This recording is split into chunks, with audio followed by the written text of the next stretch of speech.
بسم اللہ الرحمن الرحیم۔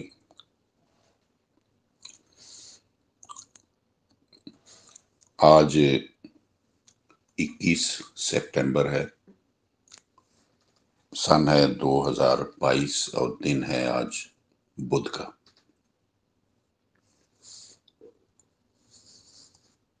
میں ہوں محمد طفیل شاد۔ حاضرین و سامعین، ہمارا آج کا موضوع بھی وہی ہے جو پہلے میں نے پیش کیا تھا کہ قرآن کریم اپنی لغت آپ پیش کرتا ہے۔ آج اسی موضوع کے سلسلے میں ہماری دوسری قسط ہے، دوسرا سیشن ہے۔ تو چھٹا لفظ آج کے اسی موضوع کا ہم شروع کرتے ہیں، وہ ہے اذن۔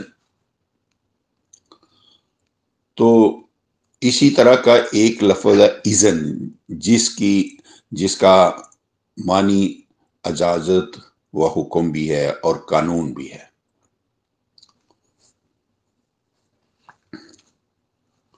22/39 میں اللہ تعالیٰ نے فرمایا ہے اذن للذین یقتلون بأنہم ظلموا، جن لوگوں کے ساتھ جارحانہ جنگ کی جائے انہیں مدافعانہ جنگ کی اجازت دی گئی ہے۔ تو یہ تو ہوا اذن بمانی اجازت۔ اس کے علاوہ قرآنی لغت کی روح سے اذن کا معنی قانون بھی ثابت ہے۔ جیسے 7/57 اور 58، 7/57 to 58۔ فَأَنزَلْنَا بِهِ الْمَاءَ فَأَخْرَجْنَا بِهِ مِنْ كُلِّ الثَّمَرَاتِ وَالْبَلَدُ الطَّيِّبُ يَخْرُجُ نَبَاتُهُ بِإِذْنِ رَبِّهِ وَالَّذِي خَبُثَ لَا يَخْرُجُ إِلَّا نَاقِدًا۔ پس ہم اس بادل کے ذریعے پانی نازل کرتے ہیں، پھر ہم اس پانی کے ساتھ ہر قسم کے میوے نکالتے ہیں، اور جو عمدہ زمین ہے اس کی نباتات اللہ کے اذن یعنی قانون کے ساتھ عمدہ اور تندرست پیدا ہوتی ہے، اور جو خبیث یعنی ناقص زمین ہے اس میں سے اللہ کے اذن یعنی قانون سے ناقص پیداوار ہی نکلتی ہے۔ تو سامعین کرام، غور کیجئے کہ ان آیات کریمات میں بتایا گیا ہے کہ اللہ کے اذن کے ساتھ عمدہ زمین سے عمدہ پیداوار نکلتی ہے اور ناقص زمین سے ناقص پیداوار نکلتی ہے، یعنی ناقص پیداوار ہوتی ہے، اور یہی اللہ تعالیٰ کا قانون جاریہ ہے جس کے لیے اذن کا لفظ جو ہے وہ لایا گیا ہے۔ بس ثابت ہوا کہ خود قرآنی لغت کی روح سے اذن بمانی قانون بھی ہے۔ اللہ تعالیٰ نے اپنے قانون کی اس حد تک اہمیت بیان فرمائی ہے کہ قرآن کریم کے متعلق جو مشہور ہے کہ اس کی آیات کریمات کے ساتھ خارق عادات کا ظہور ہو سکتا ہے، ایسے نظریات تک کا بطلان کے اعلان کر دیا گیا ہے، یعنی ایسے نظریات تک کا بطلان کر کے اعلان کر دیا گیا ہے کہ جادو، سحر وغیرہ کا روئے زمین پر وجود تک ہی موجود نہیں۔ جیسے اللہ تعالیٰ نے 13/31 میں فرمایا ہے کہ وَلَوْ أَنَّ قُرْآنًا سُيِّرَتْ بِهِ الْجِبَالُ وَقُطِّعَتْ بِهِ الْأَرْضُ وَكُلِّمَ بِهِ الْمَوْتَى بَلْ لِلَّهِ الْأَمْرُ جَمِيعًا۔ اگر کوئی پڑھنے کی چیز یعنی کوئی قرآن ایسا ہوتا جس سے پہاڑ چلائے جا سکتے، یا اس سے زمین کی مسافت طے کی جا سکتی، یا اس کے ذریعے مردوں کے ساتھ باتیں کی جا سکتی، تو اس قرآن کے ساتھ بھی ایسا ہو سکتا تھا۔ حقیقت یہ ہے کہ سب کے سب کام اللہ ہی کے لیے ہیں، یعنی اللہ کے قانون کے مطابق ہی طے پاتے ہیں۔ اب امر بمانی قانون بھی قرآن کریم ہی کے الفاظ میں ہم اس پر غور کرتے ہیں۔ 7واں لفظ ہے الامر۔ تو امر بمانی کام اور مہم بھی قرآن کریم میں آیا ہے۔ وَشَاوِرْهُمْ فِي الْأَمْرِ 3/159 3/159۔ اے رسول، اہم کاموں یعنی مہموں کے لیے صحابہ کے ساتھ مشورہ فرمایا کریں، لیکن امر بمانی قانون بھی قرآن کریم میں آیا ہے۔ جیسے اللہ تعالیٰ نے فرمایا ہے أَلَمْ تَرَ أَنَّ اللَّهَ سَخَّرَ لَكُم مَا فِي الْأَرْضِ وَالْفُلْكَ تَجْرِي فِي الْبَحْرِ بِأَمْرِهِ 22/65 22/65۔ کیا تو نے غور نہیں کیا؟ یعنی تجھے غور کرنا چاہیے، یعنی تجھے غور کرنا چاہیے کہ بے شک زمین میں جو کچھ بھی ہے اللہ تعالیٰ نے تمہارے لیے مسخر کر دیا ہے، خصوصاً کشتیاں جو سمندر میں اللہ کے امر یعنی قانون کے ساتھ چلتی ہیں۔ غور کیجئے گا سامعین کرام کہ یہاں بتایا گیا ہے کہ کشتیاں اللہ کے امر کے ساتھ چلتی ہیں۔ اب ازر من الشمس ہے کہ کشتیاں اور لوہے کے بڑے بڑے جہاز اسی وقت سمندروں میں تیرتے ہیں جب اللہ تعالیٰ کے اس قانون کے مطابق بنائے گئے ہوں، جو اس نے خود مقرر کر دیا ہوا ہے کہ پانی میں تیرتی صرف وہ چیز ہے جو اپنے حجم کے پانی کے وزن سے ہلکی ہو۔ جو چیز اپنے حجم کے پانی کے وزن سے بھاری ہو وہ ڈوب جاتی ہے۔ بس یہی اللہ تعالیٰ کا قانون ہے جس کے لیے اس آیت میں امر کا متبادل لفظ آیا ہے وَالْفُلْكَ تَجْرِي فِي الْبَحْرِ بِأَمْرِهِ۔ اب 8واں لفظ ہے اللہ کا جی۔ تو قرآن کریم میں بعض مقامات پر لفظ اللہ سے مراد اللہ کا قانون ہے۔ سورہ النساء میں منافقوں کے ایک قول کے متعلق ارشاد ہوا ہے، یہ 4/78۔ وَإِن تُصِبْهُمْ حَسَنَةٌ يَقُولُوا هَٰذِهِ مِنْ عِندِ اللَّهِ وَإِن تُصِبْهُمْ سَيِّئَةٌ يَقُولُوا هَٰذِهِ مِنْ عِندِكَ قُلْ كُلٌّ مِنْ عِندِ اللَّهِ فَمَا لِهَٰؤُلَاءِ الْقَوْمِ لَا يَكَادُونَ يَفْقَهُونَ حَدِيثًا 4/78۔ تو عام تراجم میں اس آیت کا معنی یہ لیا گیا ہے کہ ان منافقوں کو اگر کوئی فائدہ پہنچتا ہے تو کہتے ہیں یہ اللہ کی طرف سے آیا ہے، اور اگر کوئی نقصان پہنچتا ہے تو اے رسول آپ کو کہتے ہیں کہ یہ تیری طرف سے ہے۔ آپ کہہ دیجئے گا کہ نفع نقصان سب اللہ کی طرف سے ہے۔ پھر انہیں کیا ہو گیا ہے کہ یہ بات کو سمجھنا نہیں چاہتے؟ تو یہ ترجمہ کیا ہے شاہ اشرف علی صاحب اور مولوی احمد علی صاحب